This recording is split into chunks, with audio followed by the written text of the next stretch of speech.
And your water bills are set to rise by around £20 a year for the next 5 years. That's according to water regulator Ofwat. Well, they say it's to invest in reducing leaks and sewage spills into rivers.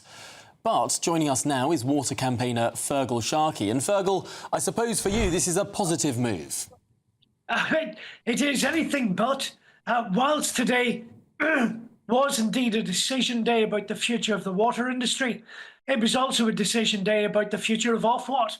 The simple truth is, when you get past the gloss, the spin and the sheen, you'll find that people like Southern Water's customers are now facing a 58% increase in bills in real terms over the next 5 years. Yorkshire Water 37%, Severn Trent 35%, Thames Water 32%. This is what you wanted, Fergal. They say, oh, absolutely not. Here's what we wanted.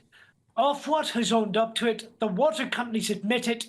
We have already paid them all of the funding they ever needed for 33 years to build a properly functioning, compliant sewage system. The truth is, we've been ripped off, we've been scammed, and now the thieves are coming back a second time to demand even more money and to compensate Ofwat for its incompetence and its inability to properly regulate and manage this industry. That's what happened today. So if raising these bills isn't to improve the infrastructure, to stop sewage spills, what's it for? You think this is just about greed? Oh, listen, let me repeat this. Ofwat has confirmed it and the water companies admit it. We've already paid them once for 33 years to build and properly fund a sewage system. They've taken our money, £72 billion worth of it, paid it to the shareholders. There is not a penny more that's acceptable. Truth is, any money needs spent from this point should be the shareholders, not customers reaching into their pockets at a time of cost of living. The truth is, today simply confirms it yet again. Ofwat is not fit for purpose and needs to be abolished. Fergal, are you not spinning a fairy tale here? Politicians told Ofwat it was the explicit duty of Ofwat to keep bills for consumers low, and they have been low. It's the cheapest utility that every household faces. This is perhaps a situation whereby we've had a lower level of investment than we could have done because we've had low bills. The amount going to shareholders is not an unusual amount for any industry that size. Well, let me repeat that again. £72 billion of your money has been paid to shareholders. £64 billion worth of debt has been laden onto those companies, which we privatised debt-free. And in return, we've ended up with every single... Because bills have been cheap. It's about £2 billion a year that have gone to shareholders, which are mainly our pension funds. We're not talking about...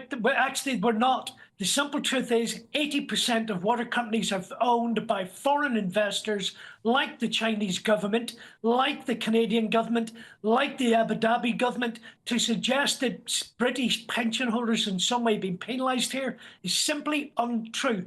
The truth is, as the FT realises, the privatisation of the water industry has become nothing more than a legalised scam that's been perpetrated on the general public.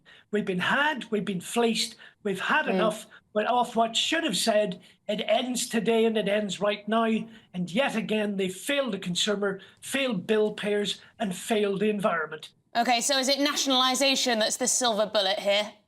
I don't think the ownership is the issue here. What we're talking about is money and restructuring and refinancing.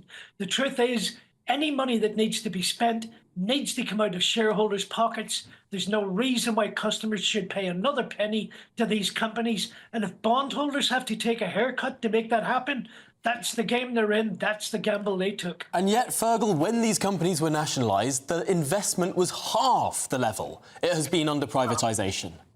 Well, I'm just repeating again what I said. We can keep the circular argument going. They have given £72 billion of our money, and they acknowledge, they know they have a legal obligation to build, operate, maintain a properly functioning sewage system. That's what the law requires of them. They admit and certify annually to Ofwat. They've had the money. They've had the money from customers. They've had all the funding needed to invest it. The question we should be asking, what happened to our money? Where's it gone? When are we going to get a refund? OK, well, Fergal Sharkey, great to speak to you. You are a water campaigner, of course, and a very passionate one at that.